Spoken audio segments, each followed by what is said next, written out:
Et bien bonjour à toutes et à tous, ici The Marvelman. Aujourd'hui on se trouve pour le 72e récap de Marvel News. Donc je fais récap toutes les news Marvel qu'on a eu la semaine. C'est parti. Avant de commencer, je voulais juste faire une petite aparté hors sujet sur Star Wars. En effet, un truc qui m'a pas mal énervé, c'est qu'il y a énormément d'informations sur la série The Mandalorian, je sais, vous allez voir où je vais en venir, avec énormément d'articles, de gens qui ont relayé que Jon Favreau aurait dit qu'il y avait 2 ans entre la série Boba Fett et la saison 3 de Mandalorian, et que donc chronologiquement il y avait 2 ans. Ce qui aurait été complètement incohérent, point de vue scénaristique. Et bref, et en fait la vérité, moi j'ai lu l'article, en fait il avait dit qu'il y avait 2 ans entre la saison 2 et la saison 3 de Mandalorian, temps réel. Et donc évidemment dans la série il y avait du temps qui avait passé aussi. Voilà, en fait j'aime bien donner cet exemple juste pour montrer la désinformation. Vraiment faut toujours lire attentivement et pas croire quelqu'un qui répète l'info, faut aller chercher la source. Parce que c'est un truc qui a fait énormément Marvel, le MCU, surtout les anciennes séries Marvel en général. Et vraiment ça me saoulait et ça arrive aussi sur Star Wars et en fait dans tout, mais voilà quoi, c'était mon petit coup de gueule. Place à la vraie vidéo. On commence avec Warlord Hulk et Namor, je mixe un peu les deux en même temps. C'est que rumeur, c'est que d'après un analyste, Disney voudrait vendre en fait Hulu, donc leur chaîne, pour récupérer entre autres les droits de Hulk et Namor à Universal. Ce serait cool si c'était le cas. Et à part ça, un leaker dit qu'apparemment, dans le film Warlord Hulk qui est toujours prévu, il y aurait le Maestro. On verra évidemment. D'ailleurs, au passage, rumeur qu'il y a un film sur Namor qui sont en préparation après Secret Wars, bon, ça paraît logique. Alors j'ajoute cette dernière minute, pour Daredevil Born Again, on a eu des infos. Déjà le Punisher qui est officiellement de retour, même si évidemment on le savait déjà. L'acteur a même officialisé, avec Kristen Ritter d'ailleurs, donc Jessica Jones qui a réagi, parce qu'elle aussi a priori sera là. Donc ça fait plaisir évidemment. L'article précise évidemment que c'est bien la même version que dans Netflix, même s'il fallait encore le préciser. Mais la mauvaise nouvelle, c'est que dans ce même article, ils disent que pour l'instant, Karen Page et Foggy Nelson, en tout cas les acteurs, ne sont pas dans la série. Sans savoir si du coup ils n'ont pas de rôle, donc ils sont pas juste pas dans la série ou s'ils sont recastés. Alors un recast me paraît évidemment impossible.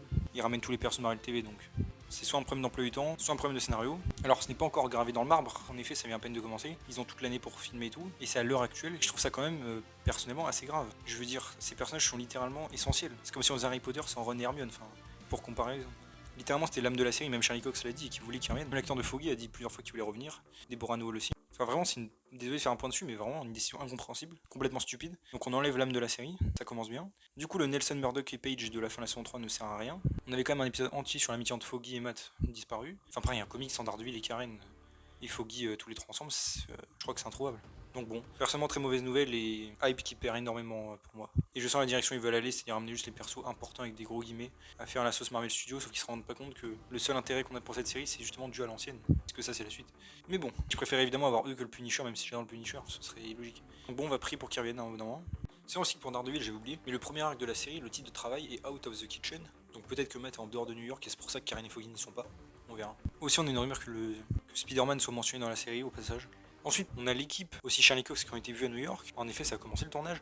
Et aussi Charlie Cox et Vincent D'Onofrio à la salle de sport, avec leur ancien coach de l'ancienne série, donc ça c'est cool. Ensuite, plus par rapport à des rumeurs. Rumeurs que le ton de la série soit toujours réel et assez sérieux, en tout cas sur les thèmes, mais quand même un peu plus lumineux. Et qu'on aurait plus de Matt Murdock qui défend en avocat des pauvres et tout, même s'il les aide aussi en Daredevil. Et que donc ce soit plus épisodique, mais qui est quand même une histoire globale évidemment sur les 18 épisodes. Et qu'en gros, les 3 arcs de 6 épisodes soient comparables un peu aux arcs qu'on avait pendant la saison 4 d'Agent of Shield. Donc si c'est vraiment le cas, en effet, c'est des arcs différents, mais tout est lié. Et aussi rumeur qu'entre les arcs justement, on va dire de 6 épisodes, ils fassent des pauses pour en laisser d'autres programmes Disney Plus diffusés. On a aussi un leaker qui dit que la rumeur que Quake soit dans Daredevil Born Again est fausse. En même temps, ça me paraît logique. Même si évidemment dans le MCU ils peuvent se connaître, je vois pas ce qu'elle ferait là en vrai. Et sinon, je partage une petite théorie que j'ai faite. C'est qu'on sait que d'après les rumeurs que Fisk va vouloir être mère. Et c'est vrai que c'est un peu arcade tout de suite, mais c'est un peu ce que son père voulait être aussi dans la saison 1 de Daredevil, donc c'est assez cool. On pourrait le voir réussir peut-être là où son père a échoué, ça pourrait être cool. Le parallèle. Aussi toujours en lien avec le Punisher. Par rapport à sa possible série, peut-être par des leakers. La rumeur que ce soit moins 18, TVMA évidemment, sinon John Bertal n'aurait pas accepté même pour Daredevil au passage. Il y avait déjà dit qu'il n'accepterait pas si c'était pas TVMA. Et il y a aussi une photo de lui donc avec l'acteur de Micro. Bon évidemment ça tease rien mais je trouvais ça marrant. Ensuite par rapport à Echo aussi on a Alaqua Cox, donc l'actrice, qui tease une sortie en octobre, en disant qu'elle voudrait que ce soit maintenant. Donc bon peut-être que ça pourrait sortir en octobre, même si je pense sera diffusé plus tard, début 2024. Aussi d'après le Hollywood Reporter, donc on va dire c'est quasi officiel, Daredevil et Fist seront bien des piliers centraux de la série, dès que ça mènera à Daredevil, bon c'est pareil c'est logique. Rumeur aussi que ce soit possiblement en moins 18, on va dire TVMA, en tout cas qu'ils essayent de faire des trucs qui s'en rapprochent. Voilà, il y a moyen que ça le soit ou que ce soit les limites. Rumeur aussi qu'il n'y ait pas de reshoot apparemment actuellement en cours de tournage. Ensuite par rapport à Black Panther Wakanda Forever, c'est le deuxième film le plus vu sur Disney Plus dans sa semaine d'ouverture, pas mal. Il a aussi gagné le NAACP Award de Motion Picture, actrice, acteur, pour le cast en particulier Namor et Ramonda, pour coiffure, costume, meilleur soundtrack, meilleure écriture et aussi meilleure musique originale donc de Rihanna. Et on a aussi le premier trailer qui a gagné le World Trailer Awards, donc le prix du meilleur trailer. Pour Ironheart aussi, c'est l'actrice qui dit qu'elle est contente de voir des gens s'intéresser au personnage après Black Panther, parce qu'évidemment l'annonce de la série beaucoup douté de l'utilité, et qu'elle a de nous montrer le personnage en profondeur. Pour Armor Wars aussi, je leur ajoute ça dernière minute, c'est une rumeur très fiable que James Spader revienne en Ultron. On avait déjà eu avant, mais là la source devient de plus en plus crédible, donc ce serait cool. Personnellement, ma hype monte. Ensuite, rumeur encore qu'en fait le projet soit plus une suite à Secret Invasion que ne l'est The Marvels, qu'il y ait beaucoup de cosmiques, en fait, que tout l'univers a entendu parler de la technologie d'Iron Man contre Thanos, et c'est pour ça qu'ils vont venir. Bon, perso, je suis vraiment pas fan de l'idée, j'aurais préféré que ça reste très terre à terre, surtout pour War Machine. Encore une fois, on n'est pas obligé de toujours faire venir des extraterrestres comme ça dans le MCU, ça peut être cool aussi, les projets ancrés. Voir d'autres ennemis d'Iron Man qui n'ont pas été exploités aurait été mieux, je pense. Enfin, de toute façon, on verra. Rumeur aussi qu'il y a Iron Man dans la série, mais aussi que ce ne soit pas la seule héroïne, qu'on ait un autre jeune qui ne soit pas Iron Lad d'ailleurs. Bon, perso, j'aimerais bien Harley Quinn de Iron Man 3, hein. En toute logique, ça aurait pu être lui le successeur. Ensuite, par rapport à Captain America New World Order, déjà on a Anthony Mackie qui pense que dans le MCU, Steve Rogers est vivant, on verra évidemment. Je rappelle aussi que ça filme bientôt, à peu près dans 2 semaines. L'acteur a aussi expliqué que pour les leaks, en tout cas les éviter, en fait il y a un mot de passe sur un ordi qui donne accès à un site, qui donne un endroit pour rencontrer un gars, qui emmène devant un autre ordinateur pour lire le script. Bah, leur sécurité est pas si ouf puisqu'on a beaucoup de leaks à chaque fois. Rumeur aussi que ce soit toujours encore une fois plus sombre et sérieux, un peu dans un style Winter Soldier, hein, pas Daredevil mais quand même. Et que ça parle un peu de traumatisme et tout, et de suprématie. Aussi avec Thunderbolt, hein, j'en reparlerai après. Ensuite, rumeur aussi, que la team de héros là, que Sam va former, d'après des leaks, ce ne soit pas des Avengers, c'est que toute la team soit tuée directement dans le film, avec que des nouveaux personnages. Et aussi que le film n'est pas donc un Avenger, mais vraiment focus sur Sam, qui affronte le monde seul, ainsi que la tentation de prendre le sérum de super soldat, qui ne fera pas, j'imagine. Alors que donc, il va affronter plein de méchants et que tous ses amis vont mourir. Franchement, ça peut être bien si c'est fait bien. Rumeur aussi donc que finalement il n'y ait pas Hulk, on a vu à un moment donné, qu'il n'y ait aucun lien non plus avec Sharon Carter et le truc teasé à la fin de Falcon et Winter Soldier. Ensuite, par rapport à un projet Nomade. Alors ce projet, je le préviens d'avance, c'est une source qui n'est pas extrêmement fiable, mais ça a été déjà corroboré un petit peu d'autres fois, ce projet, donc c'est pour ça que j'en parle. Donc c'est absolument pas sûr d'arriver, mais j'en parle quand même. Donc rumeur qu'il y a un projet sur Nomade et qu'en fait il ramènerait Chris Evans dans le rôle, donc de Captain America. C'est un projet secret apparemment, pourrait tourner début 2024, et qu'en gros c'est lorsqu'il a ramené les pierres à la fin de Endgame, il y a eu des conséquences multiverselles inattendues, et ça a brisé des règles, et que donc ce soit ça l'histoire en gros quand il les ramène. Rumeur aussi qu'on y voit Black Widow beaucoup, et un peu Iron Man dans des timelines alternatives. Un projet d'ailleurs que Scarlett Johansson produirait finalement. Il y avait des rumeurs hein, qu'elle produirait un projet, mais aussi que le ton du projet soit plus sombre et qu'il y ait de nouveaux visuels et tout. Bon, encore une fois, j'ai dit, c'est absolument pas gravé dans le marbre, plus fanfiction qu'autre chose, mais j'en parle un petit peu. Et perso, je suis pas vraiment pour un projet comme ça parce que d'après la logique d'Endgame, c'est juste on remet les pierres dans les dimensions, fin de l'histoire. Donc, j'ai pas intérêt de montrer ça, mais bon, c'est pas très grave. On verra de toute façon si ça arrive. Ensuite, par rapport au Thunderbolt, comme j'ai dit juste avant, rumeur que le ton du film soit plus sérieux, donc comme j'ai dit, la Winter Soldier, pas Daredevil. Ça explore les traumatismes de guerre, ça, la suprématie. Rumeur aussi qui redit encore que Steven Yeun ne joue pas Amadeus Cho, bien sûr, mais en fait jouerait Sentry. Plusieurs leakers le disent, se corroborent. Ils disent que Marvel est extrêmement fort en lui. Alors encore une fois, je ne comprends pas le casting justement pour Sentry, pour le coup, mais on sait jamais. On a aussi Florence Pugh qui a un peu défendu les films du MCU en général, disant que il y avait de la beauté derrière les films épiques. Soit elle a pas tort, mais bon, ça dépend quel film du MCU. D'ailleurs, par rapport à Black Widow, on a aussi encore des concept art de Taskmaster, des nouveaux. Ensuite, par rapport à Shang-Chi 2, bon, déjà on a les concept art du 1, des nouveaux, je trouve vraiment bien d'ailleurs, mieux que le film. Aussi, l'acteur a teasé qu'il allait bientôt être avec de nouveaux héros, en tout cas faire des équipes, et plutôt qu'on l'imagine. Un leaker a d'ailleurs teasé qu'il y aurait Quake dans l'équipe, ça pourrait être cool. Aussi que le personnage de Aero, pas très connu, sera introduit dans le MCU, donc moi personnellement j'imagine pour cette équipe, c'est juste de la théorie de ma part, et que son costume soit très stylé même si son origine apparemment sera différente. Un leaker redit aussi que donc le film ne sera pas avant la phase 7, et donc après Secret Wars. Et qu'en fait on y reviendra mais qu'Avengers 5 sera en fait un Shang-Chi 2. Par rapport à Wonder Man aussi, j'en parlais la semaine dernière donc c'est confirmé. Lorraine Glady est confirmée dans la série donc rôle inconnu. Et aussi on a des descriptions de cast et de script de la série, histoire globale. Je vous affiche tout évidemment à l'écran. Ensuite par rapport à Moon Knight saison 2, rumeur aussi que le personnage affronte Ramarud, donc le variant de Kang, on peut voir dans Ant-Man. En soi ok j'ai compris le délire mais c'est vrai ils peuvent pas nous faire un Moon Knight normal, terre à terre, street level comme d'habitude, non. Ils comprennent toujours pas, bon c'est pas grave. Ensuite, pour les Gardiens de la Galaxie Volume 3, on a une photo partagée par James Gunn de Cosmo ainsi que du Maître de l'Évolution. Il a dit d'ailleurs qu'il avait hâte de nous montrer le Maître de l'Évolution. Et il a dit aussi que le film serait plus long que les Gardiens 1 et 2, donc minimum 2h17. Aussi, c'est confirmé que le film sortira bien en Chine, ça va aider le box-office. Ensuite, pour Loki saison 2, un producteur dit que c'est très excitant, que le voyage de Loki va continuer de manière inattendue. On a aussi des rumeurs que le trailer sort très bientôt, peut-être même à l'heure où je parle. Et aussi rumeurs que ça sort donc plus tard l'été avec un début plutôt août ou septembre, on verra. Pour Ant-Man The Wasp Quantumania aussi, donc évidemment je rappelle il y a des spoils. On a Peyton Reed qui a confirmé que les 3 Kang à la fin sont Ramarut, Scarlet Century en tout cas, une version plus ou moins proche de lui, et Immortus, et il n'a réalisé que cette scène post-crédit. Aussi qu'il y avait beaucoup d'idées sur quel Kang montrer à l'écran, mais qu'il fallait en montrer une infinité. Il montrait un truc un peu comme le parrain avec une hiérarchie. Aussi que c'était un cauchemar technique à filmer, bon ça j'imagine. Le scénariste a aussi dit du coup que ça allait réveiller beaucoup de choses inattendues pour le futur. Il a dit aussi que la deuxième scène post-crédit c'était bien Victor Timely et que ça tease qu'on verra beaucoup de variants de lui. Pour le futur du personnage, il dit aussi que Kang sera présent dans toute la phase 5. Et à propos de la mort du variant qu'on a vu dans Ant-Man, il ne donne pas de réponse. J'espère qu'on le reverra, j'imagine qu'il deviendra le Beyonder, ce sera lui j'imagine.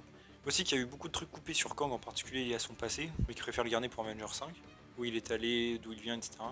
Aussi qu'ils ont pensé à le faire tuer beaucoup de personnages, mais qu'ils voulaient pas être comme dans Infinity War avec Thanos et tout. Personne voulait voir Scott mourir dans le film. Bon, perso, je suis pas d'accord, hein, c'est stupide. À ce moment-là, leur argument. Pourquoi mettre un méchant dans un film aussi, puisque ça a été fait dans le film d'avant, enfin bref. On a aussi une vidéo de scène coupée de Kang qui se bat à l'épée avec un cascadeur, ça a pu être cool. Aussi à propos de Kang aussi que Janet n'en parle pas aux Avengers. Il dit que c'est parce qu'elle a peur qu'il les explose et qu'après il puisse s'enfuir avec les particules PIM, comme une vétérane de guerre, hein, et qu'elle en parle pas. En ce moment-là, pourquoi les savoir pour que Scott aille dans le royaume quantique dans Ant-Man 2? Évidemment mystère. Et il a dit aussi qu'à propos de Kang et Janet, qu'il y avait en effet peut-être une relation, qu'ils avaient peut-être couché ensemble quoi. C'est fort possible et qu'il avait laissé ça exprès ambigu. L'acteur aussi de Kang dit que lui, il a vu les critiques et tout, mais que ça change pas sa manière de se voir, et qu'il comprend que chacun a un avis bien sûr. Pour le quatrième film, s'il y en a un, le réalisateur dit qu'il faudra revenir à une échelle plus petite, faire du ping-pong entre le monde réel et le monde quantique, et qu'il y a des histoires à raconter mais qui ne veut pas perdre la dynamique familiale, et aussi rester un peu au niveau street level, et que peu importe où ils sont, les éléments clés c'est la relation Scott-Cassie. Il veut aussi que Cassie devienne une grande part du MCU. L'actrice elle aussi a dit qu'elle voulait Ant-Man plus terre à terre comme dans Ant-Man 2. La Guêpe, l'actrice en tout cas, a dit qu'elle elle a des idées pour le 4, mais son préféré pour l'instant des films reste le premier. Elle aussi, c'était un personnage qui avait du mal à jouer, qui avait du mal à saisir son perso. Donc maintenant ça va, elle a changé de technique. Que son personnage aussi est assez efficace, et qu'en effet son personnage a évolué à part un peu dans le 3, qu'elle a été assez effacée. Et qu'en gros, à part réparer sa relation avec Janet, il n'y avait pas grand chose à faire. Ensuite, on a Corey Stoll qui a parlé un peu de MODOK. Il a dit qu'il aimait bien la version du film et que comme en comics c'est une version alternative et que ça marche dans le contexte du film et pour Darren et qu'il a pris au sérieux l'histoire, son problème d'approbation et tout. Aussi qu'il aime bien la différence entre Kang qui est assez majestueux et tout et MODOK qui est pathétique. Par rapport au tournage, il a dit en fait qu'il avait tourné des scènes avant le tournage justement, pendant 2 jours et après une journée pour reshoot, et que c'était une drôle d'expérience même s'il est déçu de pas avoir tourné dans le volume, le truc de Disney avec les écrans.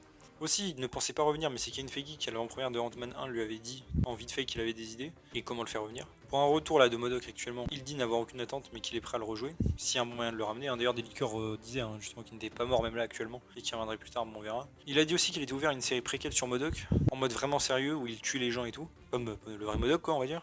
Qu'il est pas sûr que les gens le prennent au sérieux après le film justement. Il a dit aussi qu'il a bien rigolé pour les fesses de MODOK, que ça avait été coupé en fait à la base, et que c'est lui qui a incité pour que ça reste. Il a dit aussi avoir regardé la série MODOK là sur Disney+, et qu'il a kiffé et tout, perso moi aussi. Dire spoiler une saison 2 serait cool. Il a dit aussi que sa mort dans le film était shakespearienne comme dans Hamlet. D'ailleurs le scénariste a dit qu'il y avait une scène coupée en fait entre un homme de main et MODOK, où c'est lui d'ailleurs qui joue l'homme de main, et il se fait exploser après avoir répondu à MODOK. Ils ont fait 25 prises, dommage que ça ait été coupé. Il a dit aussi le scénariste du coup que les fans avaient tort et que MODOK était un personnage comique et que tous ceux qui les critiquent n'ont tort, qu'il devrait toujours être comique. Alors bon personnellement j'ai juste joué au jeu Avengers et ils ont fait un meilleur MODOK qui m'a des années-lumière et qui était sérieux donc bon, comme quoi c'est possible. Et aussi que c'était l'idée du réalisateur donc que ce soit Darren Cross. Le scénariste aussi dit qu'ils ont donc changé la fin parce que c'était trop proche de Ant-Man 2, donc concernant le monde quantique et tout, avant de revenir dans un film Avengers. Par rapport au scénario aussi multiversel de Hope, donc avec les 2 enfants là qu'on a vu sur les photos de tournage, il regrette que ça a été enlevé mais qu'il n'y avait pas la place dans le film. Mais il espère peut-être que dans Avengers 5 on puisse montrer. Du coup c'était en lien avec le multivers et tout, les possibilités. Et aussi qu'il sent mal pour l'enfant acteur du coup, qu'il ait découpé. Et aussi qu'il y avait une director's cut, enfin plus ou moins, de 3 heures du film, qui allait mieux, qu'il y a beaucoup plus de choses et qu'il espère qu'on la verra un jour.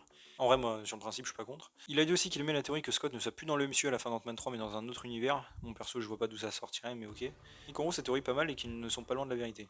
Il a aussi dit qu'entre la chef rebelle et Janet devait y avoir un gros lien, en tout cas un passif. Il a dit aussi qu'il ne sait pas si du coup les anneaux, on voit là dans le style de Kang, sont reliés à ceux de Shang-Chi, mais que ce sera peut-être ils diront peut-être que oui en retcon. A priori oui, hein, après des leaks. Et le scénariste a dit aussi donc il était surpris des critiques négatives, un peu triste, mais il reste fier de Kang et Janet. Mais qu'il a vu aussi des fans être contents donc. Il s'est dit j'ai raison du coup. Et il se dit que c'est pas trop mal. Un producteur aussi dit du coup que c'est les Avengers qui ont choisi Scott Lang pour raconter l'histoire, officiellement, de Endgame. Aussi l'acteur David Dalsmachian, donc qui jouait avant dans le MCU, qui là joue l'espèce de truc en glu là. Il a dit qu'il avait besoin de tester ce rôle pour se détendre parce que son père était mort et tout. On a la team de VFX aussi qui a dit que non, ils sont contents d'avoir travaillé sur le film, que c'était ouf et tout de faire ça et qu'ils sont fiers d'eux. Ensuite, alors plus en rumeur, apparemment Marvel considère ce film comme un signal d'alarme et voudrait corriger les choses, essayer déjà de le faire avant la sortie du film. Et une autre source dit que Marvel est quand même assez confiant, qu'ils sont fiers du film et c'est ce qu'ils voulaient faire peu importe le box-office. Cette mentalité d'ailleurs je trouve vraiment stupide. Non, le film a fait plus de 400 millions mais ralentit énormément, donc à mon avis il a pas aller plus loin, peut-être vers les 500 millions mais max. Aussi pour Secret Invasion on a une rumeur que ça sorte après avril, on verra. Ensuite, par rapport à The Marvels aussi, on a Brie Larson qui a dit qu'Eman Vellani était l'avenir du MCU, qu'elle est parfaite en Miss Marvel et une coéquipière incroyable. Rumeur aussi que le 3ème acte du film, qui est pareil d'après les rumeurs, est le seul qui soit apprécié. Qu'il fasse des reshoots du coup pour changer ça, et que l'incursion qui devait avoir lieu à la fin du film où Monica Rambeau devait disparaître, soit en fait effacée du film, et à la place ce serait juste un trou noir et que du coup Monica est juste plus loin dans l'univers. Bon, on verra si c'est vrai, mais bon, le délire d'incursion me paraissait intéressant. Donc si c'est vrai, dommage parce que c'est un des seuls trucs qui m'a épais. Et rumeur aussi que Goose aura des enfants dans le film, ça on l'a vu, avec des œufs. Rumeur aussi, je rajoute là, que Monica Rambeau puisse avoir une série après Secret Wars, bon on verra, ça me paraît très logique. Ensuite, par rapport à What If saison 2, déjà on a des photos de boissons avec les personnages, en tout cas les character design. On peut voir aussi une héroïne qui n'est jamais apparue dans les comics, donc qui sera inédite pour le MCU et donc pour What If saison 2. Ça c'est intéressant. Et aussi une rumeur qu'après la saison 3 de What If soit la dernière, et voilà, après définitivement arrêté. Ensuite pour Agatha Coven of Chaos aussi. Apparemment ça tournerait à un endroit avec une énorme ville qui aurait été construite exprès pour l'occasion, donc j'imagine Westview. Rumeur aussi que le projet soit toujours décalé à 2025, qu'en gros le projet c'est vraiment une étude du personnage de Billy, donc Wiccan. Par rapport à Scarlet Witch aussi en général, Elizabeth Olsen à propos de son retour dit qu'elle ne peut pas spoiler, pas partager évidemment, mais qu'elle veut revenir. Il y a aussi que sa scène coupée avec Doctor Strange dans Endgame, c'était pendant les reshoots qu'ils avaient ajouté ça en fait, et c'était eux deux qui balançaient en gros des boules de feu. Aussi d'ailleurs rumeur que son film sorte après Secret Wars, pareil ça me paraît très logique. Ensuite par rapport à Avengers The Kang Dynasty, un peu Secret Wars, je mixe les deux toujours. Déjà on a le scénariste qui dit officiellement de coup que Namor plus ou moins sera dans le film, puisqu'il a dit qu'il va l'écrire. L'acteur dit lui qu'il ne sait pas, et qu'il espère être dedans, mais qu'il n'y a pas eu d'appel. Il a aussi teasé un peu après Yelena et Shuri, et après il a dit aussi que en gros, Hawkeye allait plus galérer contre Kang que Moon Knight et Daredevil, donc sous-entendant que ces trois-là seraient dans le film. Aussi qu'il ne pense pas utiliser les 4 Fantastiques, les X-Men ou Blade, en tout cas dans ce film-là, Avengers 5. Alors encore, X-Men je peux comprendre, ils n'existent pas. Les 4 Fantastiques et Blade, en tout cas ceux du MCU, il n'y a aucune raison pour pas les mettre. Donc bon, parce qu'en Secret Wars, je préfère revoir les 4 Fantastiques de l'époque que les nouveaux, personnellement. Donc ça aurait été cool de les voir direct dans Avengers 5, mais bon. Et même Blade, enfin bon. Aussi, il a redit qu'avec le réalisateur, il planifiait l'histoire et qu'ils ont parlé un peu à Jonathan Majors, donc Kang, de où allait aller son personnage. Et il veut que ce soit le protagoniste en gros du film, hein, tout ça à son point de vue. Alors encore une fois, ça peut être intéressant, mais bon, un de mes problèmes avec Infinity War, c'est que même si on a ça, les Avengers n'avaient pas beaucoup de développement, même aucun quasiment. Donc j'aimerais quand même que ce soit plus équilibré. Il y a aussi que pour les fans qui veulent des morts, il y en aura et qui va augmenter ses victimes au fur et à mesure. Il a dit aussi que les critiques du coup d'Ant-Man 3 ont rien changé à son scénario. Il va rien changer du tout, rien modifier. Par si Disney le vire en rigolant. Aussi, le scénariste a dit qu'il écrivait le plus grand film de tous les temps avec le meilleur acteur de tous les temps dans le rôle du meilleur méchant de comics. Le mec il a pas le melon, ça va. Vu son Ant-Man, bon, je me vanterai pas trop. On a aussi l'actrice de Michael Chavez qui a dit que si elle était dans le film, elle aimerait une version d'elle surpuissante. Pas comme dans Doctor Strange où elle débutait mais qu'elle soit entraînée par Wong et tout. Mark Ruffalo aussi teasé qu'Iron Man pouvait revenir avec les univers parallèles, les chronologies différentes et tout. Ensuite, plus par rapport vraiment à d'autres rumeurs sur le film, enfin les deux films du coup, c'est qu'en gros l'histoire globale ce soit un peu un Strange vs Kang. Et que Marvel va nous montrer le point de vue de Kang qui est plutôt gentil au final, et qui veut sauver le multivers de Strange. En gros que dans chaque futur, Strange devient Sinister Strange, qu'on avait dans Doctor Strange 2, et Kang devient Immortus. Et en fait les incursions sont créées à cause de Strange qui utilise des sorts pour battre soit Thanos, soit Kang en fonction des réalités alternatives. Et ça crée des incursions sans fin à l'infini. Et qu'en gros Immortus cherche le Kang Prime pour qu'il devienne justement Immortus dans le futur, mais j'imagine qu'il deviendra le Beyonder à la place. Et Sinister Strange, lui, qu'on avait vu aussi dans Doctor Strange 2, en fait, tue ses variants pour ne pas qu'ils deviennent comme lui et empêcher l'avenir. Ça, pour le coup, c'est intéressant et rétroactivement, c'est vrai, ça rajoutera du truc à Doctor Strange 2, du poids. Sauf qu'on a bien vu que ça a échoué puisque Strange devient le troisième œil à la fin du film. Voilà, a priori, ce serait ça l'histoire. En vrai, ça peut être intéressant, mais bon, encore Strange, le méchant, entre guillemets, c'est un peu saoulant. Aussi, un liqueur a clarifié que Spider-Man était bien en lead de film, c'est-à-dire au niveau du casting, mais c'était pas le chef de l'équipe.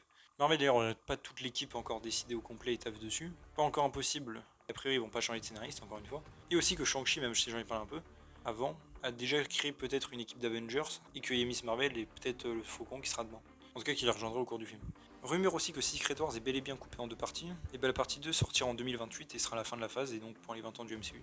Ensuite, par rapport à Spider-Man No Way Home, oui, il y a encore des trucs à dire. Un liqueur dit que le film à la base devait être en fin de phase, mais que du coup Sony n'a pas bougé, voulu décaler, et qu'en fait ça aurait dû être le bouquet final de la phase 4, donc le gros crossover. C'est vrai que ça aurait pu être cool au final, un placement comme ça aurait plus d'impact. Aussi que par rapport à la scène post-crédit dans Venom 2 qui mène à ce film, il y avait des brouillons de scénario avec plus de Tom Holland. En tout cas, le réalisateur n'était pas sûr de l'implication dans la MCU, mais il y a quand même eu des grosses collaborations donc entre Sony et Marvel Studios.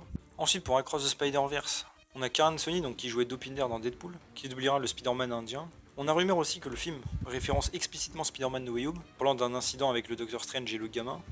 Ça pourrait être cool. Aussi que Nicolas Cage donc revienne en Spider-Man noir et un petit caméo. Mais aussi un caméo inattendu si ça arrive. Que Peggy Lu, donc qui jouait Madame Chen dans Venom 1 et 2, Madame de l'épicerie là, je sais pas si quelqu'un se rappelle, et un petit caméo. En live action en plus. Alors en soi ça peut être drôle, mais alors si c'est le cas, je veux les figurants des Spider-Man de Tobey Maguire comme le monsieur Ditkovich du Loyer ou le monsieur Aziz de la pizzeria, les mecs comme ça ils étaient cultes. Il nous faut eux par contre. Aussi sinon rumeur que la production a été vraiment compliquée, beaucoup de problèmes du coup, de trucs qui viennent plus cher, beaucoup de trucs abandonnés qui reviennent etc, qu'ils ont dû refaire. Ensuite par rapport à Madame Web et Spider-Woman, je mets un peu les deux ensemble. Rumeur encore, c'est pas la première fois que Sidney Sweeney joue Julia Carpenter, donc la deuxième Spider-Woman, et qu'elle ne sera pas en costume, et aussi qu'elle ne sera pas la Spider-Woman du film de Olivia Wilde, donc qui est toujours prévu, et qui d'après des rumeurs pourrait filmer en 2024. Aussi par rapport à Deadpool 3, c'est Hugh Jackman qui a dit qu'il aura un dual role dans le film, donc en anglais. Alors soit il parle de sa confrontation avec Wade, soit il parle de jouer plusieurs versions de lui-même. À voir, mais pourquoi pas, ce serait cool. Aussi qu'au final il mange 8000 calories par jour pour l'entraînement, franchement il va être monstrueux. On a la crise de Domino aussi. Zazie Beetz qui a dit qu'elle ne pouvait rien dire sur si elle revenait ou pas. Moi je pense que ça sent bon quand même. C'est confirmé du coup aussi que ça tournera cet été à Londres. A priori, le 1er mai ça commencerait.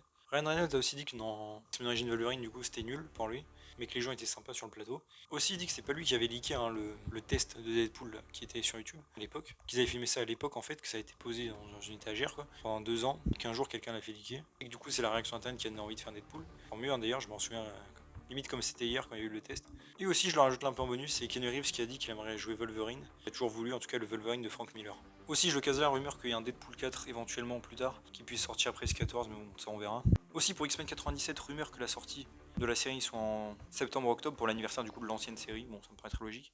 Ensuite par rapport aux 4 Fantastiques, un des producteurs dit qu'on allait être très surpris par le film. En même temps Galactus, les années 60 et les enfants des Fantastiques déjà, ça a de quoi surprendre a priori.